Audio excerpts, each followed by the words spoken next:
देखिए, बहुत दिनों के बाद आज हम फिर से अपने इस चैनल स्टडी सक्सेस तक पर हम फिर से क्लास स्टार्ट कर रहे हैं। कुछ दिनों तक कुछ कारणों की वजह से क्लास नहीं हो पाई थी, तो आज हम फिर से पुनः स्टार्ट करते हैं। और आज का टॉपिक होगा दल बदल विरोधी कानून। तो ये दल विरोधी कानून क्यों लाया गया, इसके पीछे का लाने का कारण क्या था, क्या चुनौती सरकार के सामने खड़ी हुई जो इसे इंट्रोड्यूस किया गया। तो आइए, टॉपिक का नाम है दल बदल विरोधी कानून, एंटी डिफेक्शन लॉ। तो ये कब लाया गया, अब ये लाने के पीछे का कारण क्या था कि इससे पहले कुछ विधायक और सांसद क्या करते थे कि किसी लालच में आकर अपनी पार्टी को छोड़कर किसी दूसरी में पार्टी में चले जाते थे। इट मीन्स, मेरा कहने का मतलब ये है कि सपोज दैट आज तारीख है 10 सितंबर 2023 और आज क्या हुए, लोकसभा के क्या हुए चुनाव। लोकसभा क्या हुई, गठित हुई। लोकसभा गठित होने के बाद जो इसमें बहुमत दल का नेता होता है, बहुमत दल का नेता, वो कौन बनता है, वो बनता है PM, prime minister of India. अब जैसे ही ये नई लोकसभा गठित हुई, गठित होने के बाद कौन बने, प्राइम मिनिस्टर बने। और इसके बनने के बाद कुछ जो सांसद हैं उन्होंने किसी अन्य पार्टी के लालच में आकर क्या करा कि अपनी पार्टी को छोड़कर हमने माना कि ये सरकार किसकी बनी, बीजेपी पार्टी की बनी। अब पीएम बनते ही कुछ सांसदों ने क्या करा, बीजेपी पार्टी को छोड़कर लालच के वश में किसको ज्वाइन किया, एसपी को, सपा को। अब इससे क्या होता है, अभी तो पार्टी बनी थी, यानी कि अभी तो लोकसभा के चुनाव हुए थे, अभी सरकार का गठन हुआ था। सरकार का गठन होने पर क्या है, सरकार को अपना कार्य करना था। अब कुछ सांसदों ने अपनी पार्टी को छोड़कर क्या करा, एसपी यानी कि सपा को ज्वाइन कर लिया। तो इससे क्या है, सरकार की स्थिरता पर क्या होगा, खतरा होगा। यानी कि अभी कार्य करने की क्या है, स्थिति आई थी, और स्थिति के कार्य करने की स्थिति से पहले ही क्या करा, बीजेपी के कुछ सांसद किसी लालच के चक्कर में आकर किसको ज्वाइन किए, एसपी को। तो इसके पीछे के लाने का कारण ये था कि सरकार की स्थिरता, सरकार के कार्यों में बाधा था कि कुछ सदस्य, कुछ सांसद क्या करते थे कि अपनी पार्टी को छोड़कर किसी पार्टी को क्या कर लेते थे, ज्वाइन। तो आज इसके पीछे लाने का कारण ये था। अभी लाया कब गया, ये लाया गया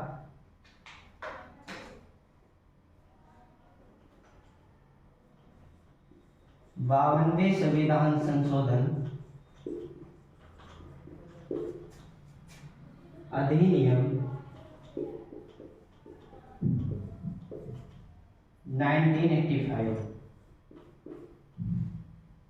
और संविधान में एक नई अनुसूची इंट्रोड्यूस की गई जिसका नाम रखा गया दल बदल, जिसमें नाम दिया गया दल बदल होगा। और वो कौन सी अनुसूची, 10वीं अनुसूची, 10वीं अनुसूची में जोड़े गए। 52वें संविधान संशोधन अधिनियम 1985 में दल बदल से संबंधित 10वीं अनुसूची जोड़ी गई और उसमें कहा गया कि जो अब इसके बाद क्या करेगा कि ऐसे किसी लालच में आकर अपनी पार्टी को छोड़कर किसी पार्टी में मर्ज होगा या फिर किसी भी कारण से ऐसा करेगा तो इस पर क्या कानून लागू होगा, दल बदल कानून। अब इसका मतलब क्या है, अब हमारे पास पार्टी है, पार्टी में 3 तरीके से लोग क्या होते हैं, चुनकर आते हैं। नंबर 1, जिनका चुनाव हुआ हो, पार्टी में चुनाव। नंबर 2 क्या होता है, निर्दलीय, जिनकी कोई पार्टी ना हो। अब कुछ सदस्य ऐसे भी होते हैं जिनको क्या करा जाता है, मनोनीत करा जाता है। अब बात आई कि इन पर एंटी डिफेक्शन लॉ यानी कि दल बदल कानून कैसे लागू होगा और कब लागू होगा, बात है ये। तो हम इसे थोड़ा सा रफ करके ऊपर लिख लेते हैं। यानी कि 3 तरीके के सदस्य आए। नंबर 1,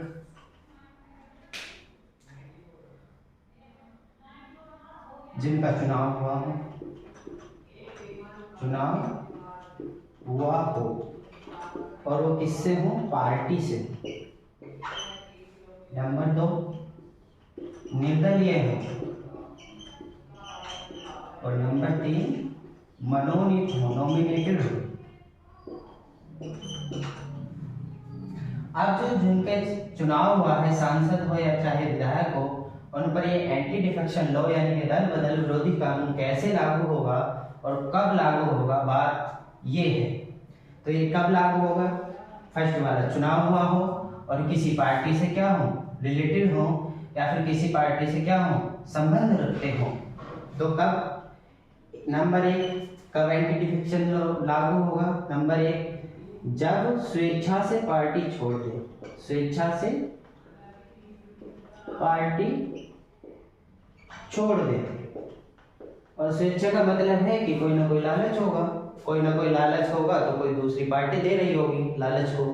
तो इसलिए जब कोई सांसद किसी लालच में आकर किसी अन्य पार्टी में मर्ज हो जाता है तो उस पर क्या होता है? एंटी डिफेक्शन लॉ लागू होता है। नंबर 2 क्या है? एक होता है व्हिप। इसका क्या कार्य होता है? व्हिप का कार्य होता है यानी कि कोई संसद में क्या आया, कोई विधेयक आया और विधेयक पर क्या है, हमें अपनी अनुमति देनी है। और व्हिप होता है कि जो जिस पार्टी की सरकार होती है, जिस पार्टी की सरकार होती है, इट मीन जैसे बीजेपी की सरकार है तो बीजेपी में एक व्हिप होगा। व्हिप के कहने पर क्या है? पार्टी के निर्देश देगा वो कि पार्टी को कैसे चलाना है, किसी विधेयक पर क्या करना है, अपनी अनुमति देनी है, अपनी अनुमति रोकनी है। अब व्हिप ने कोई आदेश दिया कि ये जो विधेयक आया है इस पर क्या है, कानून जो बनने वाला है इस पर हमें क्या करने हैं? अपने हस्ताक्षर करने हैं, अपनी अनुमति देनी है। तो कुछ सदस्य ने क्या करा? अनुमति का क्या करा? विरोध करा। और विरोध करने के बाद उन सदस्यों ने उस विधेयक पर साइन नहीं किए जो व्हिप ने कहा था। तो इस कंडीशन में क्या है, यानी कि जो व्हिप के निर्देशों का पालन ना करे तो ऐसे में भी क्या होता है? एंटी डिफेक्शन लॉ लागू होता है। अब बात आई निर्दलीय की। निर्दलीय मतलब जिसका कोई दल ना हो, जो किसी पार्टी से रिलेशन ना रखता हो। अब ये चुनकर आए निर्दलीय, चुनकर आ गए। अब चुनकर आ गए, अब इनकी कोई पार्टी नहीं है तो ये बिना पार्टी के रहेंगे। निर्दलीय का मतलब है कि जिसका कोई दल ना हो। अब दल नहीं है तो इन्होंने क्या करा? किसी पार्टी से रिलेशन लिया, रिलेटेड हुए, ये संबंध जोड़ा। और संबंध जोड़ने के बाद क्या हुआ? इन्होंने निर्दलीय जो चुनकर आए थे किसी दूसरी पार्टी को ज्वाइन कर लिया। ज्वाइन करने के बाद ये निर्दलीय का कब इन पर एंटी डिफेक्शन लॉ लागू होगा? जब अन्य पार्टी ज्वाइन कर ले,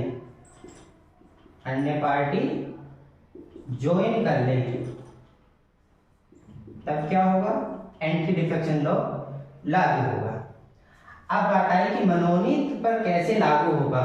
बात क्या आई कि मनोनीत जो नॉमिनेटेड होते हैं उन मेंबरों पर एंटी डिफेक्शन लॉ, दल बदल विरोधी कानून कैसे लागू होगा और क्यों होगा। तो मनोनीत सदस्य जो होंगे, जिनका नॉमिनेटेड होंगे, जो नॉमिनेशन होंगे, तो उन पर एक कंडीशन में एंटी डिफेक्शन लॉ लागू होता है। यानी कि ये जो मनोनीत सदस्य हैं ये 6 माह तक क्या कर सकते हैं? मनोनीत सदस्य जब वो मनोनीत हुए हैं, जब वो उनका नॉमिनेशन हुआ है, नॉमिनेटेड हुए हैं, उस टाइम पीरियड से 6 माह तक क्या कर सकते हैं? किसी भी पार्टी को ज्वाइन कर सकते हैं, किसी भी पार्टी में मर्ज हो सकते हैं। उन पर कोई एंटी डिफेक्शन लॉ लागू नहीं होगा यदि इन केस किसी सदस्य ने क्या करा? जो मनोनीत है और मनोनीत होने के 6 माह के बाद क्या करा? किसी पार्टी को ज्वाइन करा और यानी कि ज्वाइन करने का मतलब वही है कि मर्ज हुआ तो उस पर क्या होगा, एंटी डिफेक्शन लॉ लागू होगा, क्योंकि उसने इसमें टाइम पीरियड दिया हुआ है कि यदि कोई मनोनीत सदस्य 6 माह तक कोई पार्टी को ज्वाइन करता है, किसी पार्टी में मर्ज होते हैं, तो उस पर कोई एंटी डिफेक्शन लॉ लागू नहीं होगा। इन केस यदि उसने 6 माह के बाद किसी पार्टी को ज्वाइन करा है, किसी पार्टी में मर्ज हुआ है, तो उस पर क्या लागू होगा, एंटी डिफेक्शन लॉ लागू होगा। अब मनोनीत की बात समझ में आई, आपके निर्दलीय की बात समझ में आई। चुनाव हुआ हो, फर्स्ट वाला देखें, चुनाव हुआ हो और किसी पार्टी से हो, उसमें कितनी कंडीशन है, 2। स्वेच्छा से पार्टी छोड़ दे, यानी कि किसी लालच में आकर विहित के निर्देशों का पालन ना करें, यानी कि उसने कोई भी किसी विधेयक पर अपनी अनुमति देने के लिए कहा पार्टी के सदस्यों से और उन्होंने अनुमति अपनी हस्ताक्षर नहीं करे हैं, तो ऐसे में पर क्या होगा, एंटी डिफेक्शन लॉ, दल विरोधी कानून क्या होगा, लागू होगा। अब बात आई कि इन पर जो ये सारी कंडीशन है एंटी डिफेक्शन लॉ की, इन पर यदि सदस्यता निरस्त की जाएगी तो निर्णय कौन लेगा, सदस्यता निरस्त कौन करेगा और इस पर निर्णय कौन लेगा। तो यदि इन कारणों पर नंबर 1 चुनाव हुआ हो, पार्टी से हो और उसमें भी स्वेच्छा से पार्टी छोड़ी हो, या फिर विहित के नियमों का पालन नहीं करा हो, नंबर 2 निर्दलीय चुनाव हुआ हो, निर्दलीय जीता हो, उसने उसके बाद किसी अन्य पार्टी को ज्वाइन करा हो, नंबर 3 मनोनीत की कंडीशन है 6 माह तक यदि कोई मनोनीत सदस्य पार्टी ज्वाइन करता है तो उस पर कोई एंटी डिफेक्शन लॉ लागू नहीं होगा, और यदि 6 माह के बाद उसने ज्वाइन की है अन्य पार्टी में मर्ज हुए हैं तो उन पर क्या लागू होगा, एंटी डिफेक्शन लॉ लागू होगा। अब बात आई कि इन सभी बातों पर निर्णय कौन लेगा, इन सभी बातों पर निर्णय कौन लेगा, तो इन सभी बातों पर निर्णय लेगा चेयर, जो चेयर करेगा, इट मीन्स लोकसभा का अध्यक्ष, लोकसभा अध्यक्ष निर्णय लेगा कि उसकी पार्टी की सदस्यता या निरस्त करनी है या फिर रखनी है। अब बात आई कि इनके भी कुछ अलग हैं, कुछ पॉइंट क्या है, इनसे भी अलग हैं कि चुनाव हुआ हो, निर्दलीय हो, नॉमिनेटेड हो, एक तो ये है। अब एक कंडीशन ये भी है कि यदि इन कारणों से अलग हटके कुछ कारण भी होते हैं, उन पर निर्णय कौन लेगा, तो उन पर निर्णय कौन लेगा, जैसे नंबर 1 संविधान का उल्लंघन किया हो, संविधान का उल्लंघन किया हो, तो इस पर निर्णय कौन लेगा। अब ये बात है कि इस पर निर्णय कौन लेगा, इट मीन्स इस पर निर्णय कौन लेगा, 2 निर्णय लेते हैं, यानी कि प्रेसिडेंट ऑफ इंडिया और number 2 speaker of the Lok Sabha. तो इस पर कौन निर्णय लेगा, देखो स्पीकर किस पर लेगा था, यानी कि जिसका चुनाव हुआ हो, किसी पार्टी से हो, स्वेच्छा से उसने पार्टी छोड़ी हो या फिर विहित के निर्देशों का पालन नहीं करा हो। नंबर 2 निर्दलीय चुनाव हुआ हो और निर्दलीय चुनाव जीतने के बाद उसने किसी पार्टी को क्या करा हो, ज्वाइन किया हो। और नंबर 3 जिस किसी भी सदस्य का नॉमिनेशन हुआ है, जो भी सदस्य को नॉमिनेटेड किया गया है, उसमें कंडीशन है कि यदि उसने 6 माह के बाद किसी पार्टी को ज्वाइन किया है तो उस पर क्या होगा, दल बदल विरोधी कानून लागू होगा। ये बात आपको याद रखनी है कि यदि 6 माह के बीच, इट मीन्स जैसे तारीख आज है 10 सितंबर 2023, तो आज से 6 माह तक जिसने पार्टी किसी को ज्वाइन किया है, और वो भी कौन, जो मनोनीत हैं, यदि उसने 6 माह तक किसी भी पार्टी को ज्वाइन किया है तो उस पर कोई एंटी डिफेक्शन लॉ लागू नहीं होगा। यदि 6 माह के बाद वो अन्य पार्टी ज्वाइन करता है तो उस पर क्या होगा, एंटी डिफेक्शन लॉ लागू होगा। और इस सभी पर क्या होगा, निर्णय कौन लेगा, लोकसभा अध्यक्ष। अब बात आई कोई सदस्य संविधान का उल्लंघन करता है या फिर उत्क्रमण करता है, क्या करता है, उत्क्रमण करता है। उत्क्रमण उल्लंघन बात सेम ही है, यानी कि संविधान में जो नियम है, संविधान ने जो अपने नियम दिए गए हैं उनको उल्लंघन करता है कोई सदस्य, तो इस पर भी उसकी सदस्यता जा सकती है, उसकी सदस्यता निरस्त की जा सकती है। और इस पर निर्णय कौन लेगा? ऐसे कारणों पर निर्णय कौन लेगा? ऐसे कारणों पर निर्णय लेगा प्रेसिडेंट ऑफ इंडिया। कौन लेगा? प्रेसिडेंट ऑफ इंडिया, भारत का राष्ट्रपति। भारत का राष्ट्रपति। और भारत का राष्ट्रपति भी कब निर्णय लेगा? जब उसे ये सलाह यानी कि उसे ये इंफॉर्मेशन किसने दी हो?